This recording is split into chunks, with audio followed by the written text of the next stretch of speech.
I mean, I am the person that I changed my pricing multiple times. I changed my website venue. I changed my medical record system.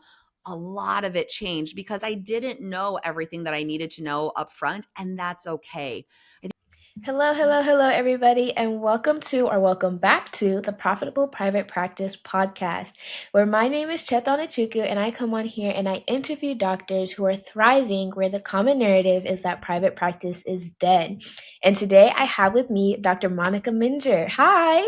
Hi there, Chacha. I'm so glad to be joining you today.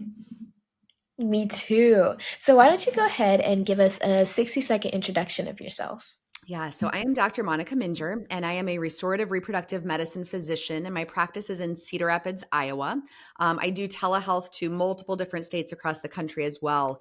And so, as a part of what we do, we really focus on improving women's health, helping them with menstrual cycle irregularities, and helping couples that are struggling with infertility, finding natural ways to help overcome those solutions. And I've been in practice for about 2 years doing that. I was trained as a family medicine physician and just really had this passion for women's healthcare. So split off and made my own practice, Radiant Clinic, and we've been going strong for a little over 2 years at this point in time.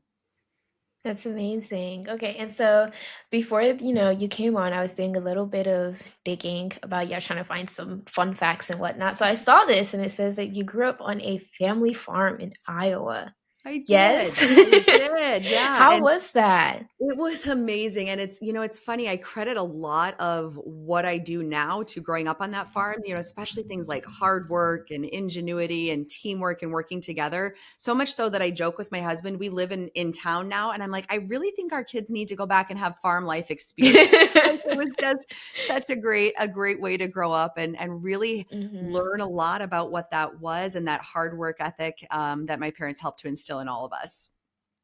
That's amazing. So then what was your favorite memory from that time? So I think a lot of it was I was incredibly close to my siblings. And looking back, I maybe took that for granted. I didn't realize that wasn't necessarily normal. And even to this day, as adults, we still are very, very close. In fact, we actually own some businesses together with my siblings who are Yeah. spread all across the country now. But just really lots of shenanigans that we would get into just growing up on the farm and taking care of animals together and just lots of good time spent exploring nature and being outdoors was just amazing.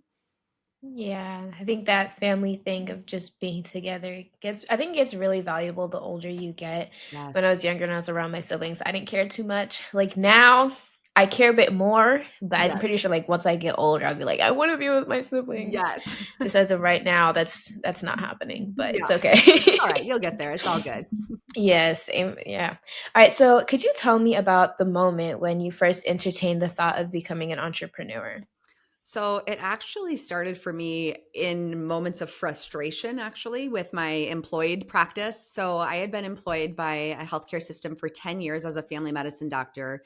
And, especially during COVID back in 2020, things started to get really challenging and really difficult Mhm. and really felt the pressure of going like, what am I doing with my life? And do I want to continue at this breakneck pace and not be able to have any say in what the rest of my life looks like. And so it Yeah. started with that. And I actually recalled back to a presentation, a conference that I had gone to, and I actually heard Dr. Una speak at that conference. Now, I didn't remember her name at the time that I was thinking through this, but I'm like, there was some lady that talked about that you could own your own practice and still survive and have an amazing business. And I was like, wait a second, what could this look like? So luckily, Mhm. I am a meticulous note taker. So I went back and looked at my notes from that conference, found Dr. Una's name, found out she had a podcast, and just started binge listening and going, "Oh my goodness, this is possible. There are people that are doing this. I could absolutely make this happen." And I had always joked with my husband that when I got close to retiring that I would maybe then start out on this women's health practice because I knew I was passionate about it, but I didn't see a clear path forward. I thought, well, maybe I'll wait. And looking back, I'm like, yeah, I maybe don't want to wait until I'm 65 years old to start a new practice. So Yeah. really listening to initially the entremd podcast and then joining the entremd business school, finding the support of other people to say, this is possible and it does not have to be a sacrifice and you don't have to miss out on life. In fact, it can be glorious, was Yeah. kind of the starting point.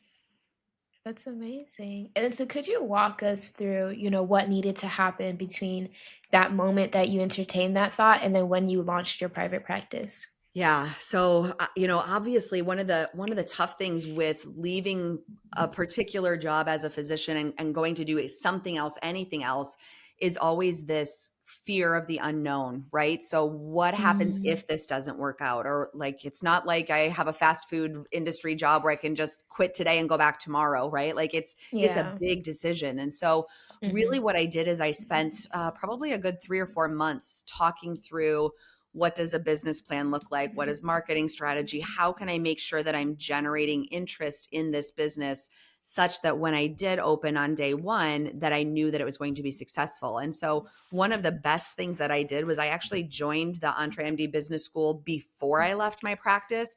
So I already knew and had a game plan for what this could look like in advance and before I even gave my notice to my past employer. So really just being in that headspace of, how can I see myself as a physician entrepreneur, really getting that Mhm. mindset in place first, but also listing out some very specific steps that needed to take place, financially and forming a business LLC and some of those things, checking those things off the list before I finally decided, okay, this is for sure what I'm going to do.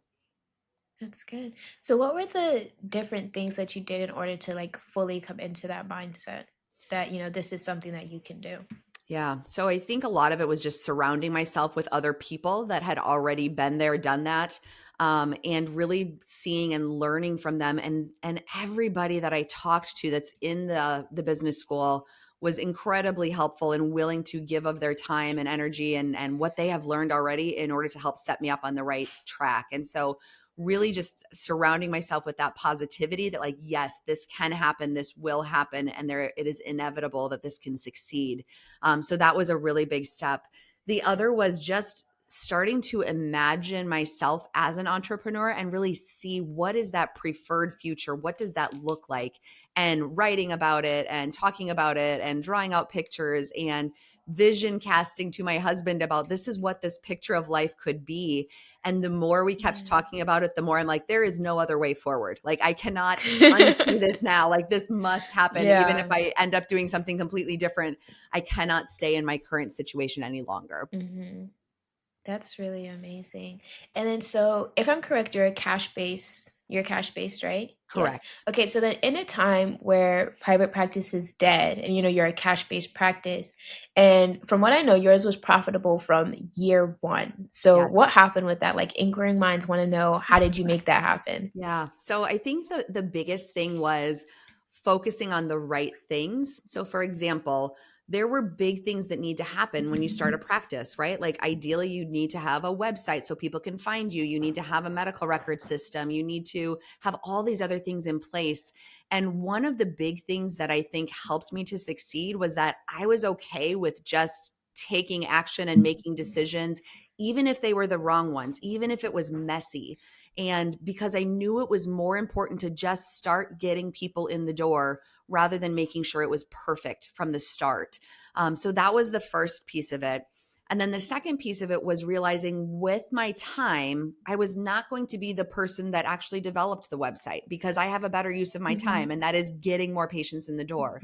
So really focusing on, how am I marketing? How am I, getting my podcast going? How am I getting events where I can talk to patients and potential clients in order to make sure that those seats were filled from the time that I opened? So really realizing the work that comes before, like, just opening your door and hoping people show up. It was more about, how was I making sure to engage people and focus on the things that actually mattered for my business, made all the difference. That's amazing. And so I know that people are scared of building private practices because they think it's going to take away from, their dream life. But it seems for me like as your business continues to grow, that, your family is getting better and better. And, you have this dream life and dream business, as Dr. Una says. So how are you able to make that possible? So, one of the biggest things for me was making sure that I had enough time to be with my kids, my husband, my family. And the biggest piece that I see that's a huge difference now is when I have a family event or especially an event for the kids' school, I make the time for that and I can do that. And because I am my own boss now, I get to create my own schedule, which is amazing. Or in times that I know, hey, this is a busier season of life. Like for example, at the start of the school year, I know it's always a little more crazy. I'm able to make adjustments in my schedule to plan for that and to plan ahead. And so really having that flexibility on just what is happening with my time is huge, but also making the time to have time audits, to have specific time for CEO time, as Dr. Una calls it, just being able to say, these are the nuts and bolts that actually keep the ship moving. How are you making sure to prioritize those things? And it really helped me to go Mm, from scatterbrained and all over the place to say, no, these are the priorities and here's how you stay focused. that's good. So what are some of the things that that you do to stay focused and to not mix up your priorities? Yeah. So the biggest thing is that I have a CEO calendar. And so I initially tried to say, okay, this is what it is, and it's going to be set, and I'm never going to change this. But realizing that things change over time. And so I ended up creating a CEO calendar, and I change it up probably every month or so, just depending on what's going on, Yeah. but really having blocks of time. And so for me, what that looks like is a block of time this week is going to include drafting podcast outlines and recording podcast outlines. Another block includes, hey, it's time for payroll this next week, and I meet with my accountant. So there's financial time. And really being very diligent about knowing that whatever is supposed to be happening in those timeframes is what's actually happening. So that way I Yeah. don't get down a rabbit hole of searching on Facebook or finding like, oh, how do I want to rearrange my website? Or what else could I be considering that I'm not? But really prioritizing and sticking with that calendar has been incredibly helpful. Mhm. The other big way that I have stayed focused is I've started to realize what are the tasks that only I can do and what are the things that somebody else should be doing. So I really leverage my Yes. team and I say, okay, I have this team member who she loves creating and drafting and drawing. So she's the person who helps to manage my website and she helps with my social media design.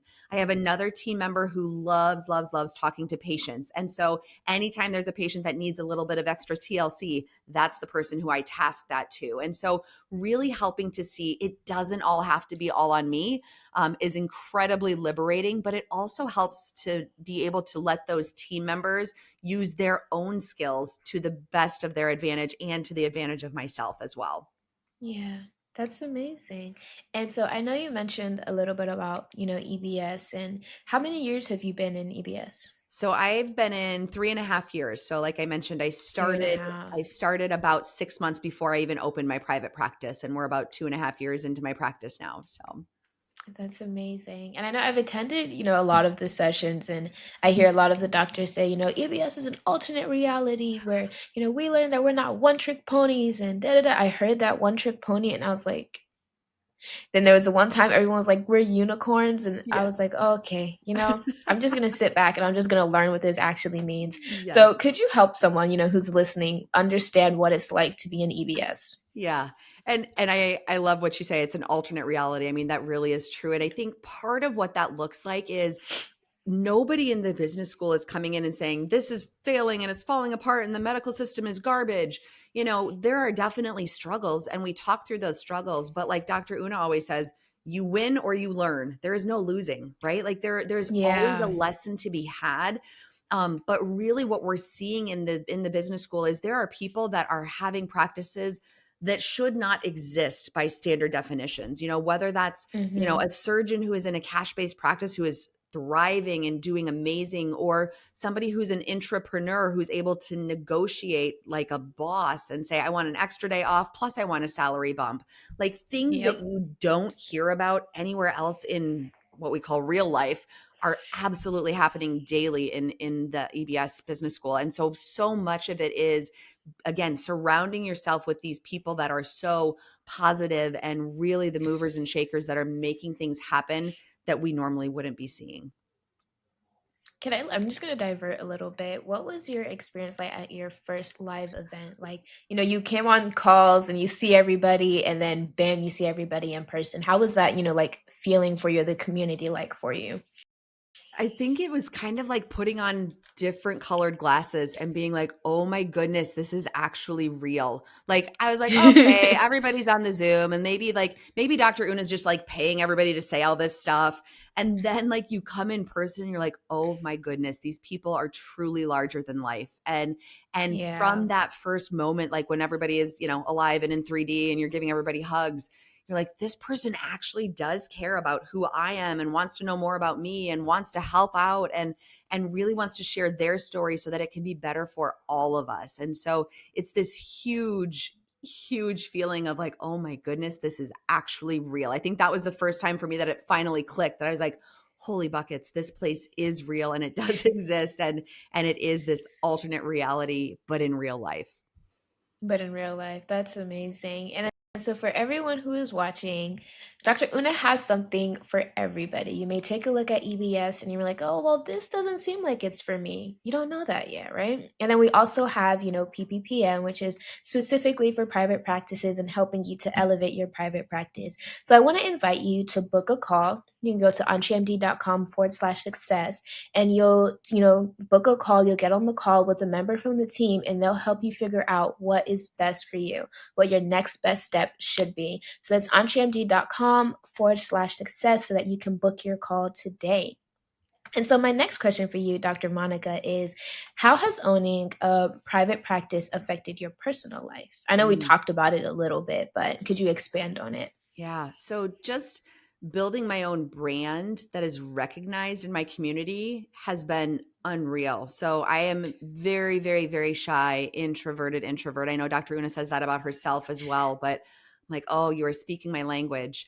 And being a business owner has given me this level of confidence that I now go out in my community and I speak as the expert in my field that I am. And even with Mhm. other moms that are, when we do school pickup, like they're listening, they're watching, they're seeing what this looks like, what women's healthcare can be reimagined for women in our community, for their daughters, for their granddaughters. All of this would not have been this way a couple years ago. I mean, I've been in my community for almost 15 years. Nobody knew who I was until the last 2 or 3 years. And it's not just about that name recognition. It's about the confidence that I have to actually speak up about what I am passionate about, and really being able to say, getting loud in a really big way. And so now I'm at a point where I will talk to anybody about what I do, strangers on a plane or, somebody at the vet's office, like anybody and everybody needs to hear this message. And that confidence that I have gained in being able to speak to anybody about any topic, honestly, has just been magical. It's mind blowing. That's amazing, especially that confidence piece, right? Before it Yes. wasn't like that because you said you were in that community for 15 years. Yes. Yep. Yeah, that's amazing. That's awesome. And then, so if you could teach a struggling private practice owner one thing, what would it be? I think the biggest thing is, as I mentioned, starting with my practice, start messy, and it's okay. And it's okay if you make the wrong decision because you can change it. I mean, I am the person that I changed my pricing multiple times. I changed my website venue. I changed my medical record system. A lot of it changed because I didn't know everything that I needed to know up front, and that's okay. I think so many people spend so much time obsessing over all of the details and making sure that they want to get it just right before they even start seeing patients. And it really is okay to start with just a build the ship as you go kind of mentality, because you will never know everything that you need for what your business is going to look like a year from now, 5 years from now, 20 years from now. But being able to build in the ability to stay flexible and to just make a decision and move forward is so, so, so incredibly important, because you never know what's going to change in your practice. You cannot predict every little Mhm. change that will happen. That's good. And then, so you mentioned a little bit about raising prices, and I know that it can be tough having to raise your prices because then you'll feel like, okay, well, now nobody wants this anymore. So, how did you, overcome that fear when it came to changing your prices? Yeah. So two of the things that I did that were really beneficial is, one, I actually started asking my current patients. I said, "Hey, I'm considering raising my prices. What do you think? Like, what would you be willing to pay?" And I was shocked. Not a single person said I wouldn't be willing to pay more. Everybody said, you are worth at least twice this much. And the value of what you Oh, provide is wow. huge. And so that in and of itself gave me significant confidence. Now I did tell them, hey, we're grandfathering in prices. Your prices aren't going to go up, right? So there were some steps to that. But being able to gain that confidence from my own patients. And then the other was in talking with my staff, as they were the ones that started to realize, like, hey, you're actually spending a lot more time with these patients than what you think you are. How can we make sure that your time is valued? And so my staff is incredibly protective of my time and the value of what we provide. And so they were also a very strong push to increase my prices every time that I have, because they say, hey, people are getting really junky, terrible, awful medical care, and they're paying 3 times what you're charging. So like for the exceptional Mhm. medical care they provide when they see you, they should be paying at least twice what they are now. And the other piece is sometimes I didn't know, and sometimes I wasn't confident when I made the change. And I said, okay, with a hope and a prayer, I hope people will still pay. And what we found Mhm. is that it actually increased the quality of the patients we saw. The patients that now find us realize and understand that value.